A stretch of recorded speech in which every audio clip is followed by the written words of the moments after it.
অবরোধের মধ্যে মাহফিল আমার ঝিনাইদহ, আসবো কেমনে, আসার উপায় নাই।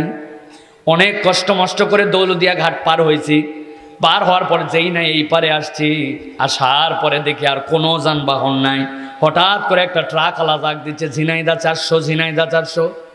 মাথা খারাপ, যেখানে বাসের ভাড়া 100 টাকা হয়, ট্রাক আলা সুযোগ বুঝে 400 কামাই। উপায় নাই, আমরা 10 জনের মতো লোক উঠে পড়ছি ট্রাকে। ট্রাকটা যেই না চলতে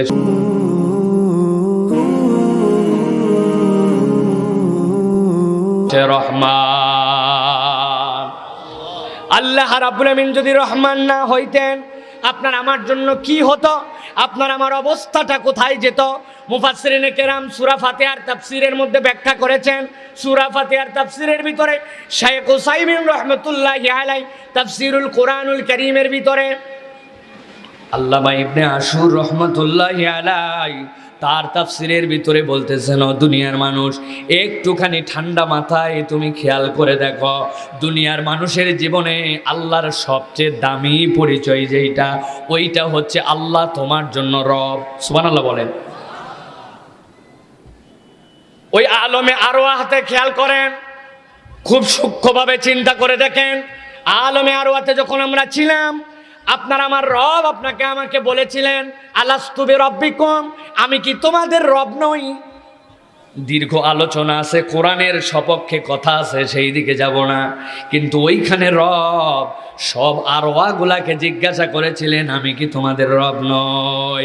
সব আরওয়াগুলো ওই দিন বলেছিল, আল্লাহ তুমি আমাদের রব। ওই বান্দাগুলাকে দুনিয়ায় প্রেরণ করে দেওয়া হলো। এরপরে আল্লাহ যেই কিতাবের মাধ্যমে এই বার্তাটা জানিয়েছেন, ওই কিতাবখানা খুলে যখন কিয়ামত পর্যন্ত হেদায়েতের বার্তা মানুষ খুঁজে খুঁজে দেখবে, আল্লাহ ওই কিতাব খোলার সাথে সাথে নিজের পরিচয় দিচ্ছেন, আলহামদুলিল্লাহি রাব্বিল আলামিন। প্রশংসা যদি করতে চাস, তোর আল্লাহর প্রশংসা কর, আর জেনে রাখ তোর আল্লাহ যেমন তেমন কেউ নয়, তোর আল্লাহ হচ্ছে কুল আলমের জন্য রব। সুবহানাল্লাহ। ওই জায়গাতেও ছিল আপনার আমার জন্য রব। এখানে আসার পরে শিখানো হচ্ছে তোমার রবের প্রশংসা।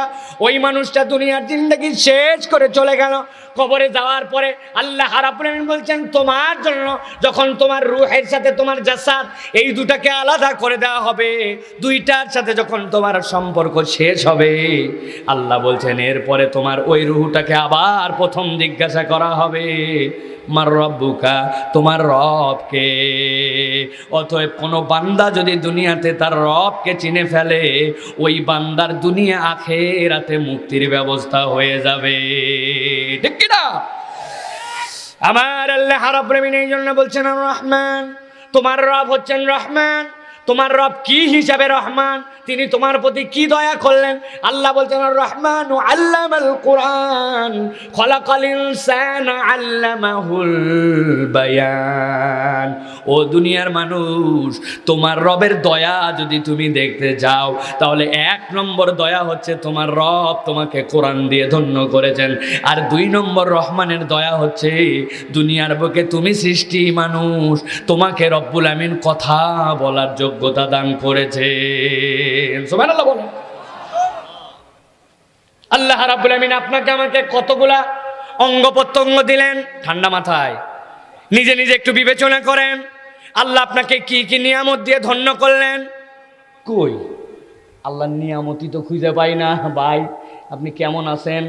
অনেক কষ্ট মষ্ট করে ভিতরে নানান দিক মোচড় দিয়ে উঠছে, টাকার অভাব, সংসারের অভাব, বউ কথা শুনে না, বাচ্চা কাচ্চার অবস্থা খারাপ, শরীরটা চলতেছে না, বলা লাগে তাও বললাম আলহামদুলিল্লাহ ভালো আছে। যা বলতেছি হৃদয় দিয়ে অনুভব করেন। আপনি আল্লাহর দয়া আপনার উপরে খুঁজে পান না। আমার রব আমারে কই দয়া করলো, কই আমারে অনুগ্রহ করলো? ছোট্ট একটা ঘটনা বলি, হৃদয়ের মধ্যে গেঁথে নিবেন। এই আপনাদের পাশে ঝিনাইদহ, ঝিনাইদার লোকজন আছে নাকি এই জায়গায়? ঢাকার থেকে রওনা দিছি, অবরোধের মধ্যে মাহফিল আমার ঝিনাইদহ, আসবো কেমনে, আসার উপায় নাই। অনেক কষ্ট মষ্ট করে দৌলদিয়া ঘাট পার হয়েছি। পার হওয়ার পর যেই নাই এই পারে আসছি, আসার পরে দেখি আর কোনো যানবাহন নাই। হঠাৎ করে একটা ট্রাক আলা জাগ দিচ্ছে, ঝিনাইদা 400, ঝিনাইদা 400। মাথা খারাপ, যেখানে বাসের ভাড়া 100 টাকা হয়, ট্রাক আলা সুযোগ বুঝে 400 কামাই। উপায় নাই, আমরা 10 জনের মতো লোক উঠে পড়ছি ট্রাকে। ট্রাকটা যেই না চলতে শুরু করেছে, চলতে শুরু করার সাথে সাথে ওই 10 জনের মধ্যে থেকে একটা লোক, শার্ট প্যান্ট পরা লোক, দেখতে শুনতেও বেশ সুন্দর, লাফ দিয়ে দিয়ে ট্রাকের থেকে নেমে যেতে চায়। 2 জন মিলে ধরছে, আরে এই বেটা যদি নামে লাফ দিয়ে পড়ে, ও তো একাই মরবে না, আমাদের সহ মারবে, পুলিশ আছে ধরে বলবে গন্ডগোলে, এইগুলা 9 জন মিলে ফালায় দিছে, ঠিক কিনা? ওরে ঠেকাও, কিন্তু থাকবে না। না, আমি ট্রাকে থাকবো না। কিরে তুই থাকবি না কেন? না থাকবো না, ঝাঁপ দিব। লোকজন বলছে ট্রাক থামাও, তাছাড়া কিন্তু বিপদ আছে, কতক্ষণ এর ঠেকায় রাখবে। একজন বুদ্ধি দিছে, ট্রাক কেমনে থামাবে? আপনাদের এলাকায় যখন আপনারা বাসের ভিতরে থাকেন, বাস যদি কোনো জায়গায় দাঁড় করানো লাগে, কি পদ্ধতি নেন? যদি বাস থামানো লাগে তাহলে একটা বাড়ি দেওয়া লাগে, লোক নামার আছে, ঠিক কিনা? আর যদি গাড়ি চলানো লাগে তখন ডবল বাড়ি, ডানে বামে ক্লিয়ার ওস্তাদ টানেন, ডবল সিগন্যাল, তাই তো? কিন্তু এখন বাস যে অবস্থার মধ্যে আছে আর ট্রাক যে অবস্থা, দুইটার মধ্যে পার্থক্য আছে। বাসের সামনে কোনো আলাদা কেবিন নাই, বাসের ভিতরেই যাত্রী, ভিতরেই প্যাসেঞ্জার, ভিতরেই সব। কিন্তু ট্রাকের কেবিনটা আলাদা আর পিছনটা আলাদা, ড্রাইভারের সাথে তো কাস্টমারের কোনো সম্পর্ক নাই। এখন ওই লোক তো শুধু নাপ দিয়ে দিয়ে নিচে নেমে যেতে চায়, একজন চিন্তা করছে ঠেকানাই লাগবে ট্রাক। ট্রাকওয়ালা যে জায়গায় ড্রাইভিং করতেছে ওই বরাবর পিছনে গেছে, যাওয়ার পরে ওই জায়গায় যে ছাদ, ওই ছাদের উপরে বাড়ি দিচ্ছে, এই ট্রাকের ড্রাইভার গাড়ি থামা, এই ট্রাকের ড্রাইভার গাড়ি থামা। এখন ট্রাকের ড্রাইভার যে, ও তোর গাড়ি থামা এই কথা শুনতে পায় নাই, কিন্তু ডবল বাড়ি তো শুনছে। শুনে শুনে চিন্তা করছে, বেটা ভাড়া 100 টাকাও না নিছি 400, লোক নেওয়া যায় পিছিয়ে 50-60 জন, নিছি 10 জন, রাস্তাঘাটে কোনো লোক নাই, আমার মনে হয় গাড়ি চালানো আসতে হচ্ছে, আগে যাও আসতে যাচ্ছিল, এখন ডবল। ওদিকে তো এই লোক শুধু লাফ দিয়ে দিয়ে নিচে নেমে যেতে চায়, ওরে কেমনে ঠেকায়? খানিকক্ষণ পরে আমি বললাম, ভাই লোকটার হয়েছে কি? একজন বলে, হুজুর এই লোকের পা গোল হয়ে গেছে। আমি তো পায়ের দিকে তাকায় দেখি পা লম্বা। বলি কই রে ভাই? বললেন এক কথা, লোক তো দেখা যায় ঠিকই আছে। কই হুজুর আর কি করেন না, এই লোকের মাথার স্ক্রু ঢিল। আমি বললাম, জীবনে কোনো মানুষের স্ক্রু দেখি নাই, এর স্ক্রু কোথায়? কই হুজুর কেলাকেলি করতেছেন, ট্রাকের তে পড়ুক, টের পাবেন। আসলে ভাই ব্যাপারটা কিন্তু আপনিও বুঝেছেন, আমিও বুঝেছি। আপনার আমার বোঝা বোধগম্য থাকলে আর ওই লোকটার স্ক্রু নাই, পাওগল হয় নাই।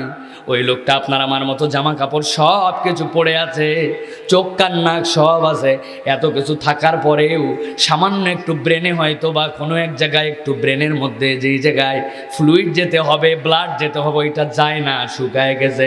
যাওয়ার কারণে ব্রেনটা ঠিক মতো কাজ করে না, জন্য হাত পা চোখ কান থাকার পরেও মানুষটাকে মানুষ না বলে পাগল বলে, ঠিক কিনা? আপনি আমি এখানে অনেক কিছু অপাওয়া আছে, আপনার আমার জীবনে না পাওয়া আছে, কিন্তু দুনিয়ার কোনো মানুষের সাধ্য আপনার আমার ব্যাপারে নাই, আপনাকে আমাকে পাগল বলে, ঠিক কিনা?